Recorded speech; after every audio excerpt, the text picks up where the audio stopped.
baasboor Soomaali wata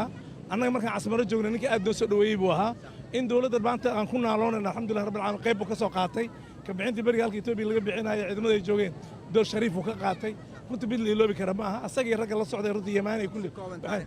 taariikh ahaan waxa nin waddanka joogi jiray waay halgankiisana ka bilaabo waa feer ilaa ay jigjigo marka dambe uu ku gala meesha soo jabhada waa nin runtii qadiyadana u soo dhintay aad ugu soo dhintay Soomaalidan aad u jecel waa nin Soomaali aad u jecel waa maasantahay sidoo kale wasiirka amniga maxamed abuukar islow ducaale oo dadka soo dhaweey ka mid ah ayaa isku igu soo biiray oo asagana waxa inoogu sheegi doonaa bal jadwalka ku aadan iyo sida madaxweynaha imaanshiisa maanta wasiir soo dhawow bal maanta madaxweynaha Eritrea ayaa booqashada waddanka ku yimid bal maxay ka dhigan tahay waa maasantahay maanta waxay noo tahay farxad in mar walba ay yimaadaan mas'uuliyiin kala duwan caalamka marka madaxweynaha Eritrea waa markii ugu horeysay uu yimaado magaalada Muqdisho marka dawladda Soomaaliyeed farxad ay noo tahay waana mahadsiin ummadda Soomaaliyeed waxaan leeyahay amniga laga wada shaqeeyo maadaama aniga amniga uu qosay waana mahadsantiin jadwalkiisa hadii waxay nooga sheegtay madaxweynaha maraba waxa ka sheekeena qolooyinka protocolka insha Allah waa maasantahay wasiirka amniga Abuukar Islow Ducaale ayuu kaasi ahaa oo mas'uuliyiinta soo dhaweysay ka mid ah marka sidoo kale barbaarta gaashaaman iyo qaybaha kala duwan ayaa qayb ka ah isku ogaada Afrikay hal urur iyo ayatin isku ogaada Afrikay hal urur iyo ayatin isku ogaada Afrikay hal urur iyo ayatin isku ogaada Afrikay hal urur iyo ayatin isku ogaada Afrikay hal urur iyo ayatin looma kala harin daawadeed sidaad u jeedeen soo dhaweynta madaxweynaha Eritrea Isaias Afwerki oo ah madaxweynihii ugu horeeyay oo Eritrea ah oo dalka yimaado maadaama Eritrea 93 ay xorriyad qaateen oo waddankana oo markii ay anaga burbur ku jirnay ay dawlad noqdeen taasina sidoo kale xiriir hoggaan u kala ahaa Ismaaciil Oranjo oo warbaahinta ka tirsan wariyaasha mas'uuliyiinta kala duwan Ismaaciil bal soo dhaw dhanka amniga iyo xaqiijinta magaalada waa mahadsan tahay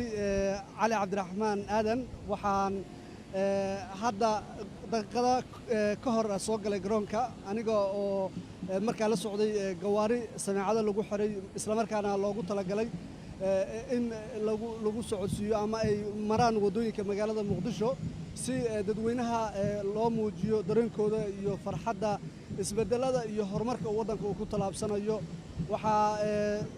isdhaafayay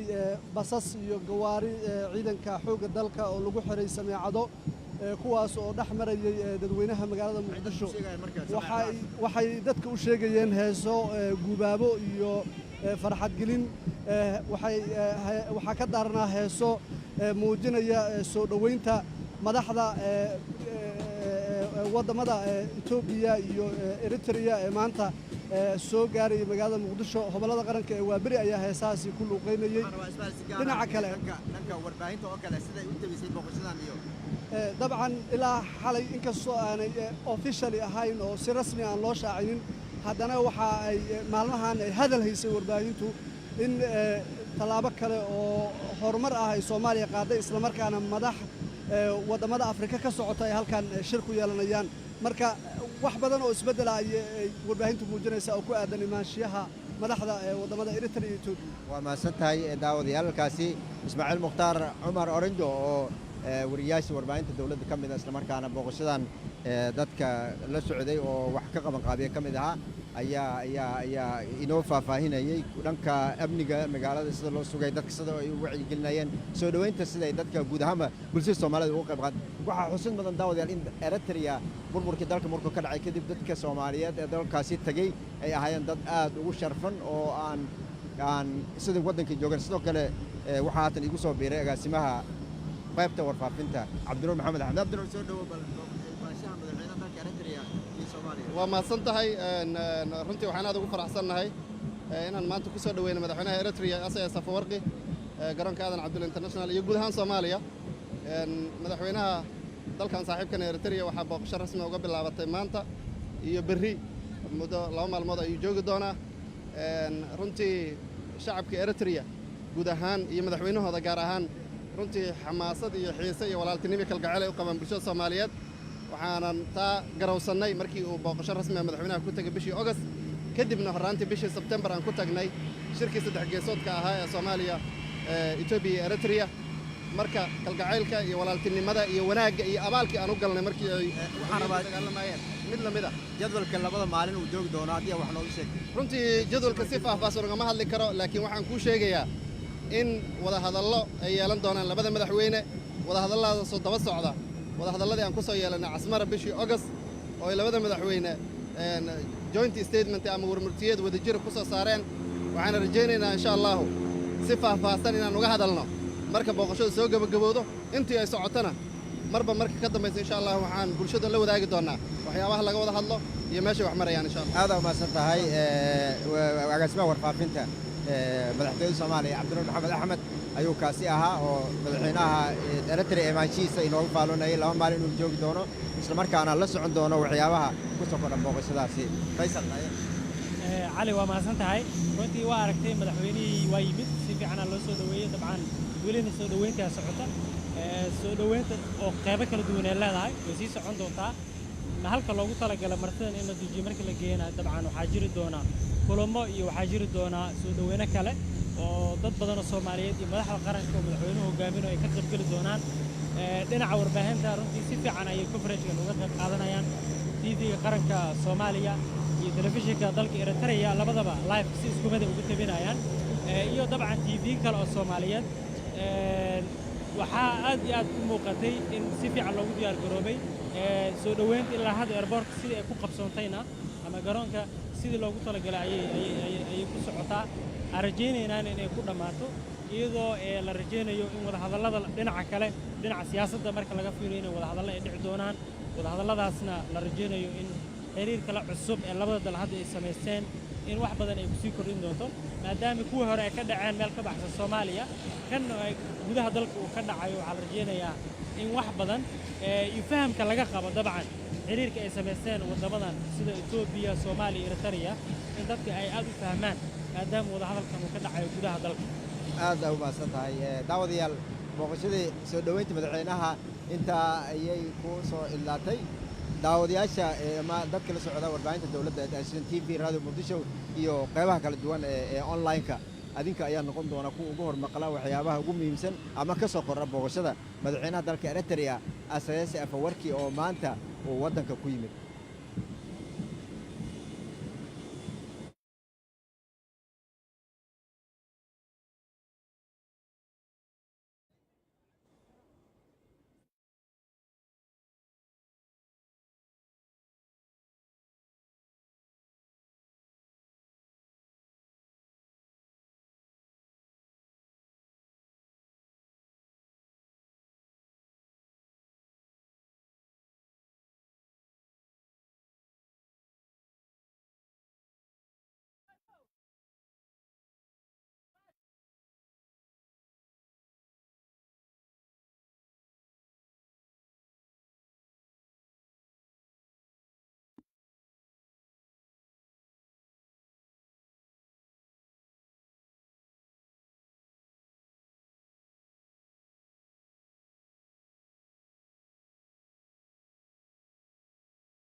bushaaro bushaaro bushaaro hargeysa international hospital waxa uu ku soo kordhiyay dhakhtar cusub oo ku takhasusay qaliimada neerfaha دكتور جمال الدين الحكيم ودكتور هير عالمية لهنا خبرة قاعدة 10 سنة وقليمة بروينك مسكحدة بروينك لفدبرتا هي علادها نيرفها sidoo kale waxa isna kuugu diyaar Dr. Usama Al-Qasas oo ah dhakhtar kale oo cusub kuna takhasusay fisiotherabiga kana qalan jibiyay jaamacad ku taala Qaahira qaatana darajada doctor dhanka farsamada ee jaamacadda dalka Mareykanka دكتورku waxa uu ku qabanayaa daaweynta xanuunada khaaska ah haday tahay jabitaanka lugaha gacmaha iyo faaliga haddaba dhakhaatiirtan cusub waxay diyaar